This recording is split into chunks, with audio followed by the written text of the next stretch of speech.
హరే కృష్ణ. ఈరోజు మనం త్యాగం గురించి కొన్ని విషయాలు తెలుసుకున్నాం. భగవద్గీతలో త్యాగం గురించి చాలా చోట్ల ప్రస్తావించబడి ఉంది. మనం ఈ ప్రస్తుతానికైతే ఇక్కడ 18వ అధ్యాయము 8, 9, 10, 11 శ్లోకాలు ఉన్నాయి. త్యాగం గురించి కొంచెం మాత్రం బ్రీఫ్గా తెలుసుకున్నాం. ఒక ఉదాహరణ కూడా చూద్దాం. దుఃఖమిత్యేవ యత్కర్మ కాయక్లేశ భయాత్వజేత్ సకృత్వా రాజసం త్యాగం నైవ త్యాగ ఫలం లభేత్.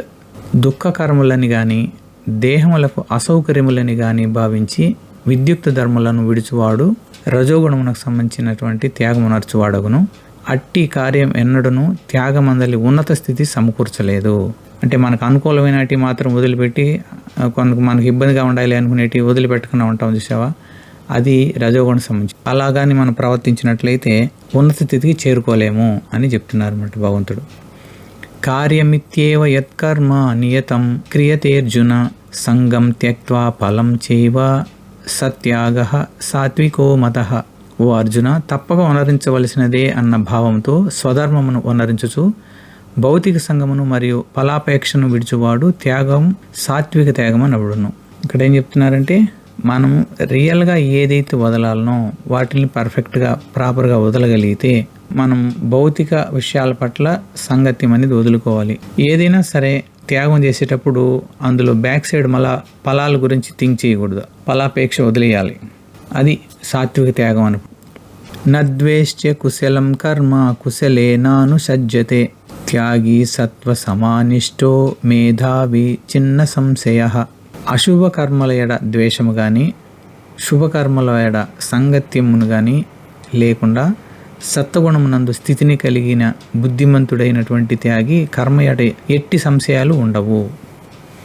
అంటే వీళ్ళు అశుభ కార్యాలు చేస్తున్నారని వాళ్ళ పట్ల ద్వేషము, వీళ్ళు శుభకార్యాలు చేస్తున్నారని వాళ్ళ పట్ల ఎక్కువ ఇష్టము, ఇలా లేకుండా ఇద్దరి సమదృష్టితో చూస్తూ ఉండేటువంటి త్యాగి ఉంటాడో అట్లాంటి అతనికి కర్మల్లో ఎటువంటి సందేహాలు అనేటివి ఉండవు. అంటే అన్ని కర్మల యొక్క అవగాహన ఇతనికి బాగా ఉన్నది అని అర్థం అన్నమాట.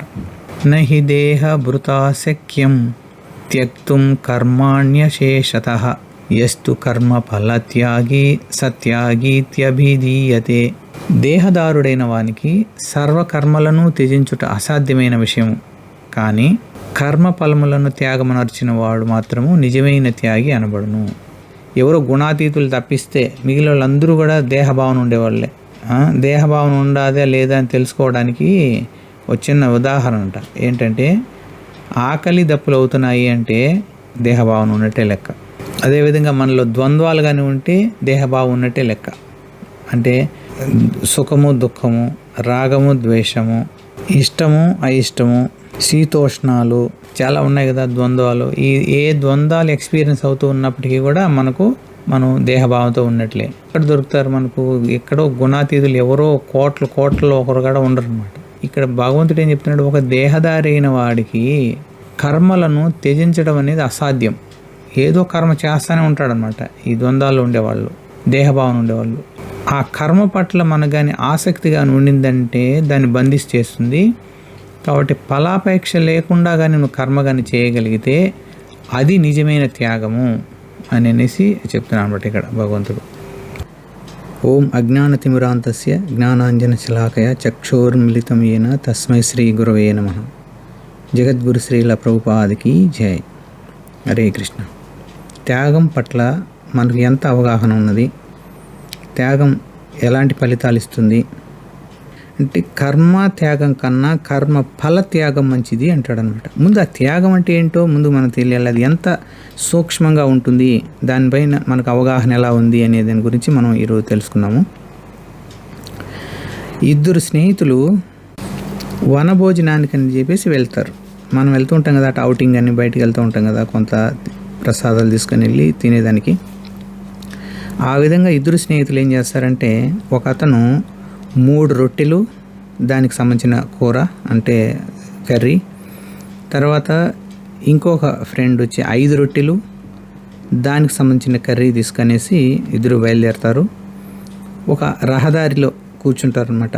మనము పూర్వకాలంలో ఎలా ఉంటుందంటే, రచ్చబండలు అనేటివి లేదా బాటసార్లు వెళ్తూ ఉంటే వాళ్ళు సేద తీర్చుకోవడానికి అనేసి అక్కడక్కడ కొన్ని పాయింట్స్ రచ్చబండల్లాగా కొంత సేద తీర్చేదానికి కొన్ని కడతారు. అక్కడ వాటర్ ఫెసిలిటీలు అవి ఉంటాయి.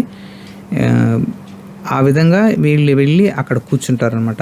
ఈ రొట్టెలు తీసుకొని వెళ్ళి అక్కడ కూర్చుంటే తీరా తీసుకొని తిన్నాము అనే టైంలో అక్కడికి ఒక గెస్ట్ కూడా వస్తాడనమాట. అంటే ఆ దారిని వెళ్ళే వాళ్ళు అందరికీ కదా అది కూర్చోవడానికి ఉండేది. అందుకని అతను కూడా అలా వస్తాడు. వచ్చితే వీళ్ళు ఏం చేస్తారంటే, అయ్యా రండి మీరు కూడా మాతో పాటు ప్రసాదం తీసుకుందరు అనేసి ఆఫర్ చేస్తారనమాట అతనికి. అతను ఎవరు వీళ్ళకి తెలియదు, కానీ మనం కామన్ సెన్స్ ఉంటుంది కదా మనకు, మోరల్ వాల్యూస్ అనేది మనం తింటూ ఉంటే ఎవరన్నా ఉంటే వాళ్ళు కూడా ఆఫర్ చేస్తాం, తీసుకొని తినండి అన్నట్లు. ఆ విధంగా వాళ్ళు కూడా అతనికి ఆఫర్ చెప్తారనమాట, రండి మాతో పాటు కలిసి కొంచెం తిందురు అనేసి. సరే అని చెప్పి అతను కూడా వస్తాడు. ఒక అతను 3 రొట్టెలు కర్రీ, ఇంకొక అతను 5 రొట్టెలు కర్రీ. వీళ్ళు ఏం చేస్తారంటే 5, 3, 8 రొట్టెలు. యాక్చువల్గా ఉండేది 3, 3 అయితే 9 కానీ ఉండేటట్లయితే 3 వచ్చేటి, తక్కువ ఉన్నాయి కాబట్టి వీళ్ళు ఏం చేస్తారంటే ప్రతి రొట్టెని 3 భాగాలు చేసి ఒక్కొక్క ముక్క ఒక్కొక్కరికి వేసి అట్లా 8 రొట్టెలను ఒక్కొక్కరికి 8 పీసులు అందరికీ వచ్చేస్తాయి. అది తినేస్తారనమాట. 3 సమానంగా తినేస్తారు మొత్తానికి. తినేసిన తర్వాత ఆ రొట్టెలు తీసుకున్న అతను, అంటే గెస్ట్ వచ్చాడు కదా, అతను ఏం చేస్తాడంటే, నేను బాటసారిని తెలిసి కూడా, నేను ఎవరో తెలియని తెలిసి కూడా ఏదో కొంచెం ఇవ్వకుండా మీతో పాటు సమానంగా నాకు ఇచ్చారు కాబట్టి మీ పట్ల నాకు ఎంతో అభిమానం కలిగింది, అందుకని మీకు ఇప్పుడు 8 బంగారు నాణాలు ఇస్తున్నాను, స్వీకరించండి అనేసి ఇచ్చేసి వెళ్ళిపోతాడు అతను వెళ్ళిపోయిన తర్వాత వీళ్ళకు అవి ఎలా పంచుకోవాలి? 5 రొట్టెలు అని అతను ఏమంటాడంటే, నేను 5 రొట్టెలు తెచ్చాను, నువ్వు 3 రొట్టెలు కూడా తెచ్చావు, కాబట్టి నాకు 5 బంగారు నాణాలు ఇవ్వు, నువ్వు 3 బంగారు నాణాలు తీసుకో. ఎందుకంటే అతను 8 ఇచ్చాడు, నేను 5 రొట్టెలు తెచ్చాను కాబట్టి నాకు 5, నువ్వు 3 తెచ్చావు కాబట్టి 3 అంటాడనమాట. ఎవరు? 5 రొట్టెలు అండి అతను. 3 రొట్టెలు తెచ్చిన అతను ఏమంటాడంటే, లేదు మనం ప్రతి ఒక్కటి సమానంగానే చేస్తున్నాం కదా, మన ఇద్దరు ఫ్రెండ్స్ కదా, ఇక్కడ వచ్చిన బాటసారి కూడా మనం సమానంగా పంచాం కదా, కాబట్టి ఇద్దరం నువ్వు 4 తీసుకో, నేను 4 తీసుకుంటాను అంటాడనమాట. వీళ్ళిద్దరికీ కుదరదు. ఇద్దరికి కుదరకపోయేటప్పటికీ అక్కడ ఉండే రాజు దగ్గరికి పోతారు వీళ్ళిద్దరు. ఆ రాజు వీళ్ళ యొక్క ఇద్దరి వర్షన్లు 2 వింటాడు. తర్వాత ఆయన రేపు రాండి, ఈ బంగారు నాణాలు ఇక్కడే పెట్టేసేయండి, వెళ్ళి రేపు రాండి అంటాడనమాట. నెక్స్ట్ డే వాళ్ళు రాజు దగ్గరికి వచ్చేటప్పటికి ఆ రాజు వీళ్ళిద్దరికీ పంచుతారనమాట. ఇప్పుడు మీరు ఎవరైతే వింటున్నారో మీరే రాజు స్థానంలో కానీ ఉన్నట్లయితే ఇద్దరికి ఎలా పంచుతారు మీరు? ఒకరికి 3, ఒకరికి 5 ఇస్తారా? ఒకరికి 4 ఇస్తారా? లేకపోతే మీకు ఏదైనా ఇంకా స్పెషల్ ఇంకేదన్నా ఐడియా ఉందా? మీ యొక్క వివరణ కామెంట్స్లో ముందు మీరు పోస్ట్ చేసేయండి. ముందు వినగాకండి, నెక్స్ట్ స్టెప్ పోస్ట్ చేసేయండి. తర్వాత మళ్ళీ మిగిలిన స్టోరీ వినండి. ఓకే, మీరు అలా పాటిస్తారని నేను ఫీల్ అవుతున్నాను. తప్పకుండా మీరేం చేస్తారంటే ఇక్కడ స్టాప్ చేయండి వీడియో, కామెంట్స్లోకి వెళ్ళి పాస్ నొక్కి కామెంట్స్లోకి వెళ్ళి మీ డెసిషన్ ఏంటో కామెంట్స్లో వేయండి. ఫైనల్గా మళ్ళీ తర్వాత ఎలాగో మీరు ఆన్సర్ తెలుసుకుంటారు. ఓకే, అప్పుడు మీ జడ్జిమెంట్ ఎలా ఉంది అని అర్థం అవుతుంది అనమాట. మనం త్యాగం పట్ల ఎలాంటి అవగాహన ఉంది, మనలో కలిగేటువంటి భావాలను ఏ విధంగా మనం పరిష్కరిస్తూగలుగుతూ ఉంటాము, మన జడ్జిమెంట్ కరెక్టేనా కాదా, లాజిక్ ఎలా ఉంటుంది, మన ప్రవర్తన ఎలా ఉంటుంది అనేదన్నీ కూడా అక్కడ తెలుస్తుంది అనమాట. తప్పనిసరిగా మీరు ఇప్పుడు పాస్ చేసి కింద మీ కామెంట్స్లో తెలియజేసి మళ్ళీ ఇక్కడికి రండి. Okay let's go. తర్వాత ఏమవుతుందంటే రాజు ఏం చేస్తారంటే, ఎవరైతే 5 రొట్టెలు తెచ్చాడో అతనికి 7 బంగారు నాణాలు ఇస్తాడు. ఏంటి? ఎవరైతే 5 రొట్టెలు తెచ్చాడో అతనికి 7 బంగారు నాణాలు ఇస్తాడు. 3 రొట్టెలు ఎవరైతే తెచ్చాడో అతనికి 1 బంగారు నాణ్యం మాత్రం ఇస్తాడు. ఇతను స్టన్ అయిపోతారు. ఎవరు? 3 రొట్టెలు తెచ్చిన అతను.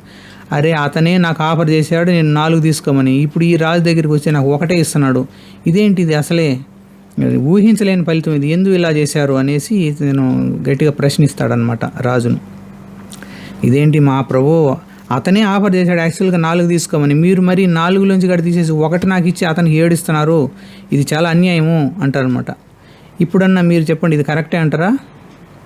ఇప్పటికైనా సరే మళ్ళీ మీ కామెంట్లో ఏది కరెక్టో కింద కామెంట్ చేయండి.